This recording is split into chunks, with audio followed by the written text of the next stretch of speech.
Siswa-siswi sekalian, di pertemuan kali ini ada beberapa proses yang akan kita bahas di dalam organ reproduksi. Jadi, di dalam organ reproduksi wanita itu kan berlangsung tahap-tahap reproduksi mulai dari dihasilkannya ovum sampai terjadi kehamilan. Apa saja sih tahap-tahap yang berlangsung di organ reproduksi wanita?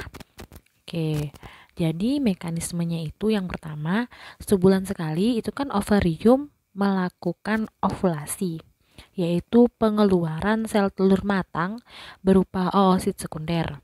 Sel telur ini sebenarnya sudah siap untuk dibuahi oleh sperma. Nah, kemudian peleburan yang terjadi di antara sel telur dan sperma itu disebut dengan pembuahan atau fertilisasi. Fertilisasi ini terjadi di dalam tuba Fallopi dan menghasilkan zigot. Zigot kemudian akan mengalami pembelahan sel berulang kali sehingga nanti akan terbentuklah embrio, kemudian akan terbentuklah janin yang secara utuh. Oke, jadi sini kalian perhatikan organnya.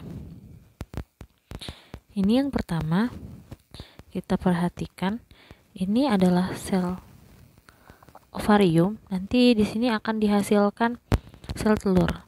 Nah, di mana sel telur ini akan dihasilkan, kemudian akan menunggu di tuba Fallopi. Tuba Fallopi mana? Yang ini, oviduk. Kemarin sudah kita bahas. Nanti dari sini akan masuklah sperma. Nah, si ovum ini, si sel telur udah nunggu di sini, ketemulah di sini.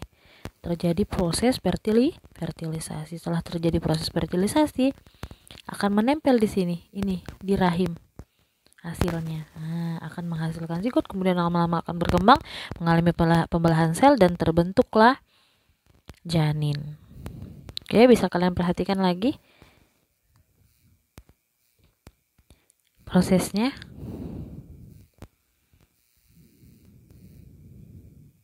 Nih. Nah, oke. Nah, itu seperti itu ya. Sel telur bergerak, ada sperma, jadi janin. Nah, bertemunya di sini ya. Oke. Pada zaman modern ini, kesehatan sistem reproduksi mendapat perhatian yang serius. Hal ini terbukti dengan adanya berbagai upaya mencari solusi terhadap masalah atau gangguan pada sistem reproduksi. Kesehatan sistem reproduksi ini berhubungan erat dengan penyakit atau gangguan pada sistem reproduksi dan cara menjaga atau merawat kesehatan sistem reproduksi tersebut. Penyakit apa saja yang dapat menyerang sistem reproduksi? Oke, yang pertama kita bahas dari keputihan. Keputihan ini penyakit yang ditandai dengan keluarnya cairan kental berwarna putih dari alat kelamin. Ini disebabkan oleh infeksi jamur Chlamydia trachomatis atau Candida albicans ataupun bakteri Gardnerella vaginalis dan Trichomonas vaginalis.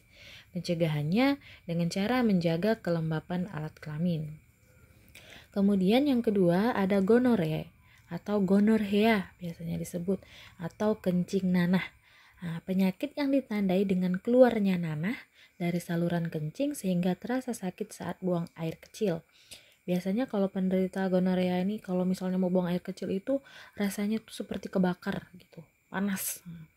Kemudian ini disebabkan oleh infeksi bakteri Neisseria gonorrheae. Nah, pencegahannya dengan cara menghindari kontak seksual dengan penderita.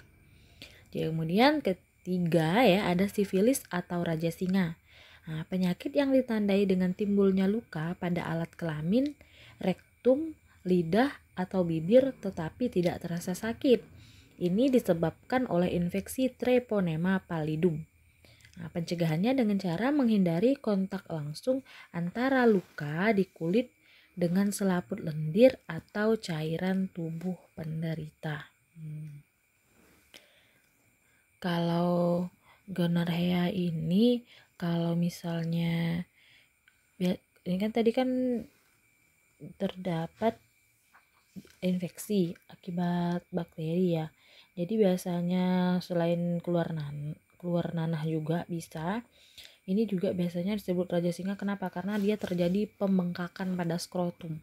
Nah, besar, jadinya membesar. Kemudian AIDS. AIDS ini sih mungkin udah pada tahu ya. Nah, ini penyakit yang merusak sistem kekebalan tubuh penderita atau sistem imun. Jadi imunitasnya turun drastis. Ini disebabkan oleh HIV atau Human Immunodeficiency Virus. Nah, pencegahannya dengan tidak menggunakan jarum suntik secara bersamaan dan menghindari kontak seksual dengan penderita.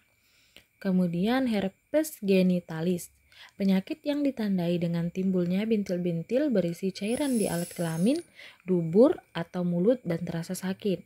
Ini disebabkan oleh virus simplex tipe 2. Kemudian pencegahan dengan cara menghindari kontak seksual dengan penderita. Kemudian yang keenam ada prostasitis atau prostat ya. Ini penyakit yang ditandai dengan adanya inflamasi pada kelenjar prostat. Ini disebabkan oleh bakteri Escherichia coli ataupun non-bakteri ya. Bisa saja misalnya infeksi jamur seperti itu. Kemudian pencegahannya dengan cara mengurangi aktivitas yang menyebabkan iritasi pada prostat seperti duduk dalam waktu yang lama juga bisa.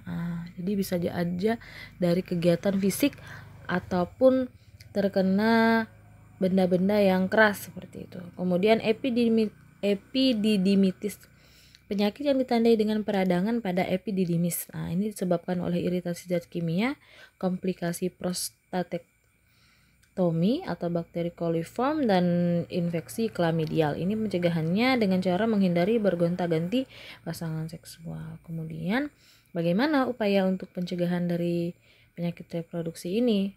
Bagaimana sih cara merawat dan menjaga sistem kesehatan reproduksi pada perempuan ataupun laki-laki? Kalau pada perempuan ya, jadi ganti pembalut sesering mungkin, misalnya pada saat menstruasi.